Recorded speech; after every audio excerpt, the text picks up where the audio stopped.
What's going on, guys? Welcome back to the channel. Hope you guys are doing good. We haven't done a drive video in a very long time. The only drive video that we've done so far was the update with the Corvette, the first drive back with that. And luckily I got that in because it's winter time here now in Cleveland, Ohio. No snow on the ground today, just really cold and a little windy, so that makes it even colder. Just wanted to get on here, guys, to talk to you guys a little bit about the Silverado.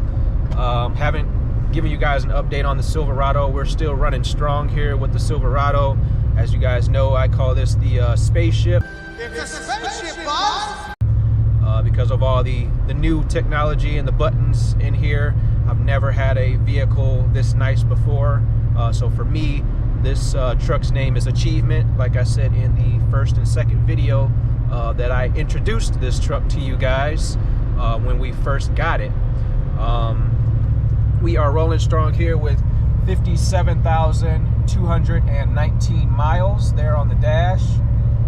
The Pulsar LT that I put on the truck and installed and made an install video for you guys with that. So here we have our Pulsar. Locking tab side toward you. Pulsar logo toward you. Snaps into place. Give it one more push. Make sure that's on. Still running good, still running smooth. Absolutely love it. I would absolutely buy the Pulsar LT again if I did it all over again. So I give the Pulsar LT a thumbs up and a 10 out of 10. I would buy that again. The cold air inductions intake, that's still rolling strong. I've cleaned that twice so far since we've had the truck. So we've had the truck for a year and a few months now. Almost coming up on 2 years here, but I've cleaned that twice so far. So that massive filter that I showed you guys in that install video as well, very easy to do, to install that, very easy to install the Pulsar LT. So if you guys are interested in that, check that out as well. I'm not positive if they are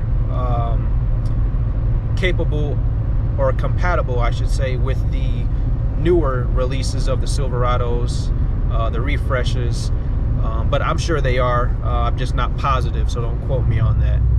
So I know for these 2019s, they absolutely are.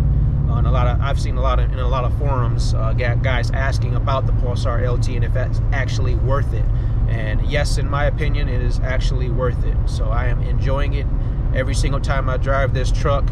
It's a lot more pep in its step, and I like adjusting anything I want on the fly, so that's a very nice feature. Other than that, guys, the paintwork on here is doing really well. The Expel film on here has absolutely done its job and is still doing its job, saving the paint from the rock chips. So you guys know I went to Block a Chip in Menor on Tyler Boulevard and got an Expel wrap on the truck, and that is holding up well and doing well. I only had one little bubble so far that I took a hair dryer to and just softly took a microfiber towel and pushed that bubble up to the surface and got that out. So I did that on my own. Nothing with their fault or anything like that. It's plastic film, so it happens with heat and cold and water. I think that was probably what happened when I was pressure washing the truck one time, and then a little bit of water seeped in there from maybe a part that was peeling away just a little, ever so slightly, and some water got behind it, but fixed, worked out, and it's doing just fine now. Loving the heated steering wheel and the heated seats right now. So I have both of those on right now. It's about 34 degrees out, so it's showing it right here, 34 degrees. Rolling here out to Gerber Collision. Got to get the front fender here buffed out and fixed because unfortunately I hit a boulder in my driveway. So I moved into a house, and that's something I'll again show you guys later. I haven't released a video about that yet, but we did move. So as you guys saw in the Corvette videos, a different garage, different driveway, But here's the story. Long story short, I was backing into this new driveway, and there were boulders put there because the neighbors had an older car there and had it sitting on their property and my property at the same time. And my landlord wanted to have that car moved and put boulders there so that I could utilize my section of the property line and not have to worry about a vehicle of someone else's staying right there, and I could use my portion that I was paying for, or my part of the property line that I was paying for, and I go to use it and I can't use it because I have multiple vehicles, as you guys know, and I got to have space for them. And somebody else is using my property line for the space that I need, that I'm paying for. That's not right. So that's why those boulders are there. I'll probably be able to show you guys a picture of it right here, of those boulders. But this is what happened to the truck. It's not really that bad, but it was a lot worse. I fixed a little bit, or I basically pushed the bumper out, or not the bumper, the fender out myself to get it to that point that you guys just saw. And now it's to this point. So now Gerber Collision is going to fix the rest of it and get it back to hopefully brand new looking.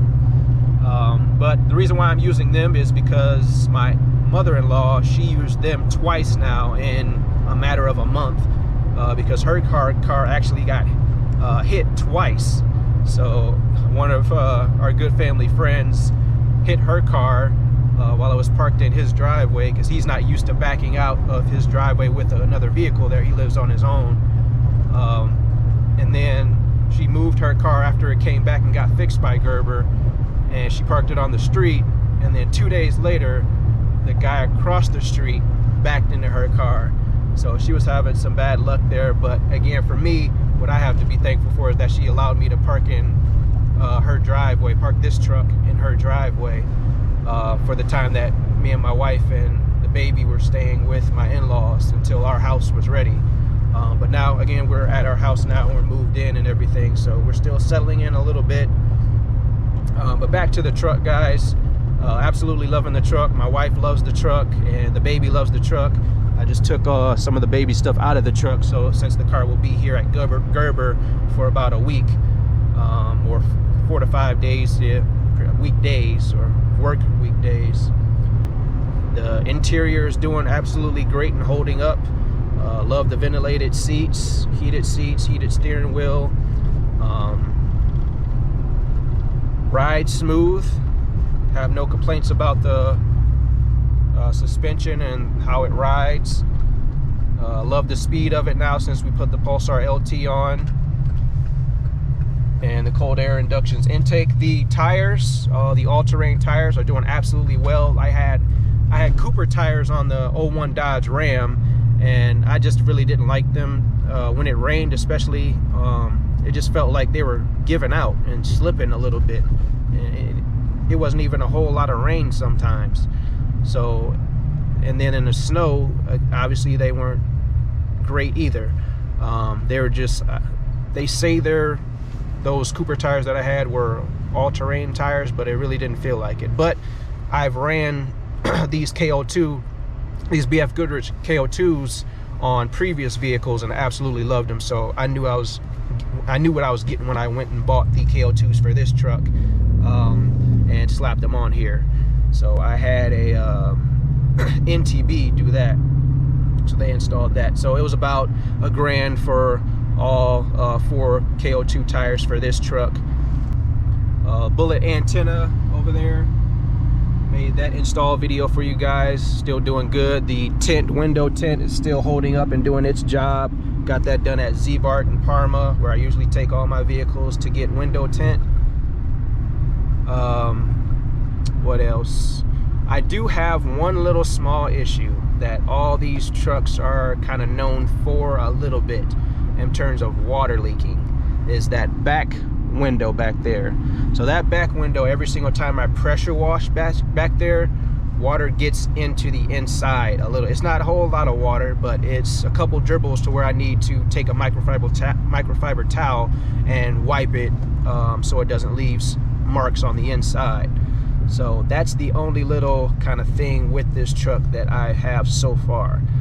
Knock on wood, I don't have any of that lifter tick or lifter failure, and hopefully I don't get that. And one little thing that I've been thinking about is when I took this truck and put the Pulsar LT on it and stopped it from going from that 4-cylinder to 8-cylinder kind of switch that these trucks do when they're completely stock, which is the AFM DFM, active fuel management, is when it switches from that 4 to 8-cylinder. I think that's a big problem with these trucks and why they have that lifter failure issue. So from the truck going from that 4 cylinders and you're on the gas pedal and it's like, all right, I need to go to 8 cylinders. I think it's putting too much pressure on the cylinders. I think it's putting too much pressure on the lifters. And it's like, all right, go. We're going 40 miles an hour now, but we need to pick up highway speed. So I need all of you guys to activate, all the lifters activate right now and at 60 miles an hour. And I think that's where the lifter failure is coming into play. Because I've seen tons of videos where these newer Silverados are having that lifter failure right when guys are picking up speed or on a highway. So, and a lot of them don't have any upgrades to the truck, and that was the crazy part about it, and why people are so upset. Like, I have nothing on this truck, it's all stock and it's brand new with low miles on it, and I'm having lifter failure already. So that was the crazy part for a lot of people with these trucks. So for me, that's my little opinion and take on it, is that the lifter failure thing with these trucks is because of that AFM DFM switching from 4 cylinders to 8 cylinders. So I don't know, I could be wrong, but for me, again, knock on wood, I hope I don't experience that lifter failure issue. And hopefully the Pulsar LT fixed that for me when I turned that off, so that the truck is always now running on 8 cylinders. Yes, it uses a little bit more gas, and that's the whole selling point now of all vehicles. They try to make ways to save fuel, and then they get you with the gas prices rising, and I gotta have a car that has active fuel management and auto stop start to save fuel. And us mechanics and car guys, it's, to be dead honest with you guys, you're not saving that much, okay? Like, if you see $2 blowing in the wind and you're 2 miles down the street and you got, just work with me here, you got this thing in your head that says, oh, there's $2 blowing down the street about 2 to 3 miles away or a mile down the road. Are you going to get that $2, or are you continuing on your way? Let's say you're going to work. Is that going to mean anything to you? Probably not. You're probably going to continue going on to work, and that $2 isn't going to mean much to you. So that's your perspective of what you're actually getting for this active fuel management in these newer cars. You're not saving that much. That's how they get you guys to keep buying vehicles. They have to come up with new stuff and new incentives to get you guys to say, oh yeah, I need a new car now. Now, if your car is still running strong, stay with it, keep it. But if you absolutely need a new car, yeah, that's a different situation. You got to get a new car to get yourself from A to B, or get your kids from A to B, or go to work, or do whatever it is you got to do in this life. But other than that, you ain't saving a whole lot. So the active fuel management, auto stop start stuff, and they say that it won't hurt your starter or anything like that. Everybody has an opinion about that as well, so do I, but I'll leave that to you guys to make up your own opinion about what you guys think about the auto stop start, and if it really kills your starter or not. It is what it is. But that's it, guys. Just want to update you guys, talk to you guys a little bit. We haven't done a drive video in a while where I've talked to you guys and actually had a time to sit here and talk to you guys about some update stuff about the truck. Probably getting in the Dodge Ram a couple days here and get a talk video for that. That's still running strong at 235,000 miles. Haven't had any issues with that. That has KO2 tires on it as well, and an intake. tinted windows, exhaust, and that's about it. But thank you guys for watching. Appreciate it. Make sure you hit that subscribe button, and I'll see you guys in the next one. Have you ever felt? Are you listening? Damn.